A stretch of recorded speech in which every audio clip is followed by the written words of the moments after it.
right, who would we like to talk to next? We have Gohan in Texas calling in. We do have Gohan, and we have somebody wanting to call in about Atlantis. Oh my goodness. Where are we going? What kind of episode is this? A really interesting one. All right, who do you want to take first? Andy in Texas. Okay. I see Atlantis, and why we have good reason to believe that Atlantis was a real place using geology is blowing my mind. Andy, you're live with Eric and V. Hey, what's going on, guys? Hey. Hey. Okay, so Atlantis, right? Correct. Yeah. Okay, so I have a lot of preconceptions moving into this. Most of the people who've talked about Atlantis around me have treated it as something magical, mystical, spiritual.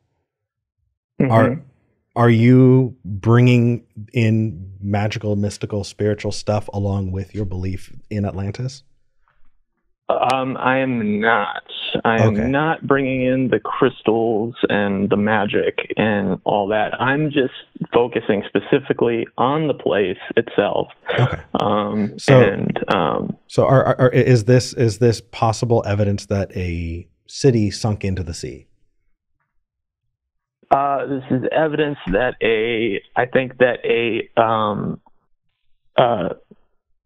you could call it an empire, you could call it, a world superpower, whatever you want to call it, did exist, and did spread across the globe before ultimately being sunk into the sea. Correct. Okay. So where we want to parse here is we talk about beliefs and we talk about, spiritual, magical things and all of that. We're definitely lay people. We're not geologists, and we're not, professionals in that field.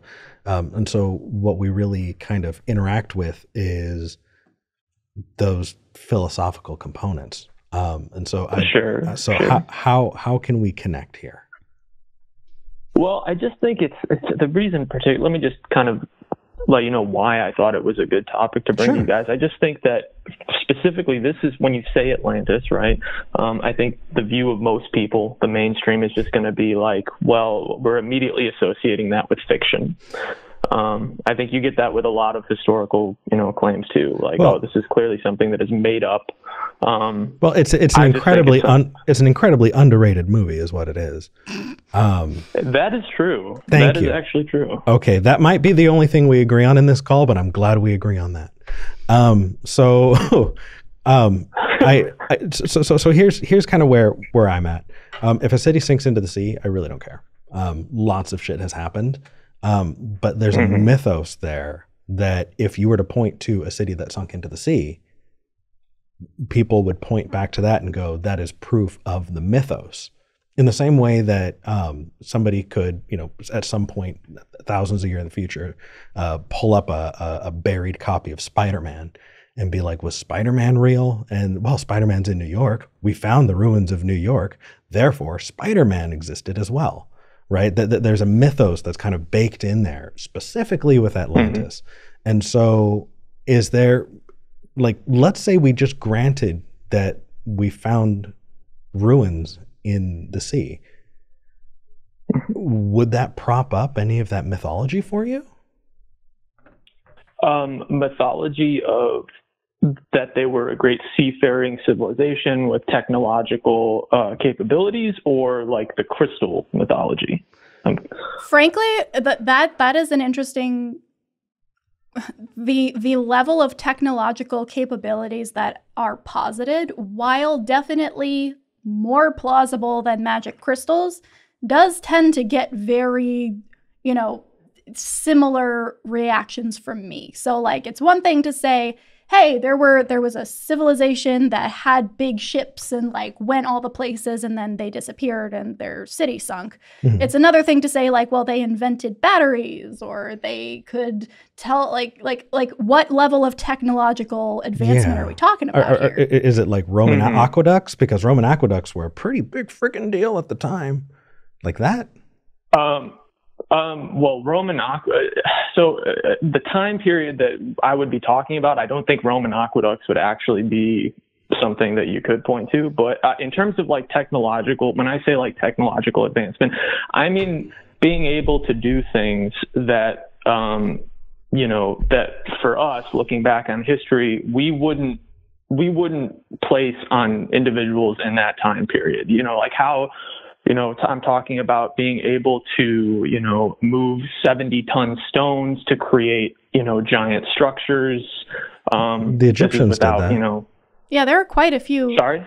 Quite a few versions of that particular thing. So that wouldn't be unique to Atlantis. That would just be something that ancient peoples figured out how to do. Yeah, Central American people figured out how to do it. They figured out how to do it at Stonehenge. They figured out how to do it in Egypt. I mean, we can see it all over the world. Correct. And the idea being that perhaps this isn't separate cultures we're looking at, but perhaps just one culture that has spread its influence.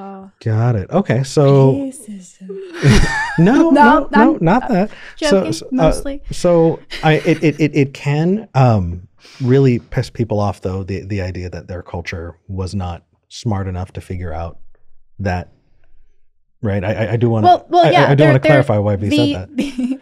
The assumption that, like, I'm not saying you believe that aliens built the pyramids, right? But the assumption that it was some other culture that was uniquely smart, that would explain why these other usually, brown cultures couldn't have done it themselves. Somebody had to come and help you. Right. So like there is that whole thing, but we'll shelve that for now because I'm not saying that's what you're saying.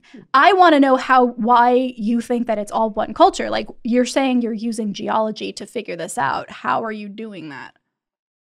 Yeah. So I think it's just the idea being that I'm not necessarily making the strong claim that it is the case. I'm just saying that we have good reason to believe that it's not, something that is separate or made up.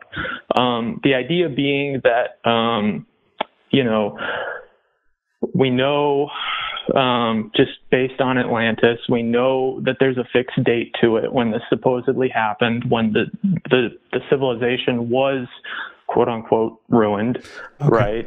What are you referring to here? Because I can pull some of this up while you're talking. Otherwise I'm just talking. Sure.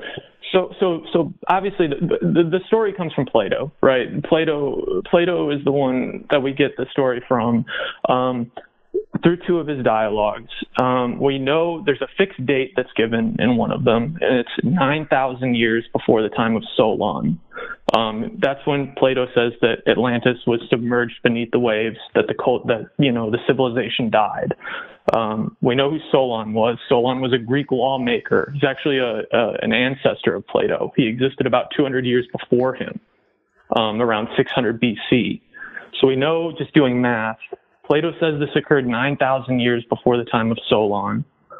Solon existed 600 BC, so 9,600 BC is 11,600 BC in our calendar. The reason why I say why I bring in things like geology and like oceanography is because we know just from recent studies in these fields that at that exact time, 11,600 BC, we have an event called Meltwater Pulse 1b. It's kind of like this time frame when huge chunks of ice were breaking off of the ice sheets over North America and Europe, falling into the ocean and raising sea levels. So the idea being that if Plato did make this up, right, this culture and this story of when they were, supposedly died out and their influence died out, if he did make it up in 400 BC, he was just remarkably on the nose with the date of what we now know, and using modern geology, was a cataclysmic event on the planet. Kind of, but let's look at this just a little bit more deeply. We talk about how the global flood that is told about in Genesis was not really a global flood, obviously, but they could be dated back to a time when where that group lived was flooded, right? And there are flood stories from across the world, very similar to Genesis, around that same concept, right? So it is very possible that there is a memory that was passed down orally through these traditional stories about a time way back then when there was rising sea levels and a lot of, cities getting submerged. But that doesn't equal, therefore, this particular story is true, especially if your source is Plato, who has a, pretty well developed reputation for elaborating on the truth and using metaphor and myth to make his points. Oh, for sure. Yeah. I mean, political allegory is like that's traditional. I understand that, like, the idea being that he's just giving an allegory for nations, overreaching here, or it could be applied to anything. I totally get it. I'm just saying the fact that through both of these dialogues, you never once hear, well, actually, it's not even Plato, because in the dialogues, it's characters. So Critias and Socrates is in there, but you never hear any of the characters in these dialogues actually explicitly say, "Hey, this is a work of fiction. Right. This is just something that we're trying to do to make a political point here." Combining it with the fact that I think, like I said, geology, oceanography kind of lines up on the nose. I think it just gives us a good idea that we should, reason to believe that we shouldn't just be so dismissive with this idea that a great culture existed at that time. Let's put a fine point on this, because I think that you got right to kind of where I feel like this gets most interesting. And that is, number one, the city of Atlantis has been found many times, or at least a few times. But let's say this is true. Let's say there was a city that they called themselves that, whatever. Could it be, right? Could you imagine a scenario where upon excavation of ruins that are found, the idea is that these people were technologically advanced, but we verified that these are the people and they were not technologically advanced. And possibly the technological advances that you are talking about came from another people, and it was misattributed, misapplied. Could you imagine that kind of scenario? The idea being that there was an Atlantis before Atlantis that was actually Why responsible not? for, is that what you, or next door. Sure. Oh, sure. Yeah, I can grant that. So then if that's the case, then what I would advise you doing is do what the professionals are doing. And that is follow the evidence where it leads. And before making conclusions about the advancements of an empire, allow the archaeology to learn about that people, because the last thing that you would want when you're talking about discovering the history of a people is being disappointed because they didn't match your expectations. Let's approach this with a positive enthusiasm of learning about our shared human history, our heritage, our cultures, and how we came about to the way that we are. But let's not point towards things like pyramids and all of that to prop it up, because I feel like we're setting ourselves up for disappointment, and it creates this dichotomy, right? Either the Atlanteans existed and they had flying crystal cars, or they never existed at all. And those just don't fit. That's a false dichotomy. And if we just treat it with an enthusiasm and respect, I feel like we're setting ourselves up a whole lot better. Yeah, I totally understand that. I could agree with that. Okay, cool. Yeah. Well, this was interesting. I have a bone to pick with streaming services today, apparently. Why? But, what's going on? Well, the kinds of calls we've been getting are just like History Channel fodder. I know. All right. Andy, thank you so much for calling. Thank you, Andy. Yeah, appreciate it, guys. I feel like if somebody has this kind of view, like let's say Andy did say that, the Disney movie was a documentary. Uh-huh. And that people had flying fish cars powered by crystals. Uh-huh. If we just say, hold your horses, let's investigate and allow archaeologists to study these peoples, then either the truth will out, or we will just have gotten the opportunity to learn about these peoples, but don't jump the gun. And I know that this is fantastic claims. Don't jump the gun. Right. I know this is not always the best place for these long form conversations, but saying a person who was well known for creating mythologies said something that lines up with something we know happened at some point. Therefore, Atlanteans created Stonehenge. There's a little bitty bit of a gap. I agree. And I hope that what I'm saying is addressing that. Yeah. I hope that what I'm saying is let's not have the hubris to misapply this kind of stuff. Let's just explore the world. It's fantastic enough as it is. We don't need to add mythology. Anyway,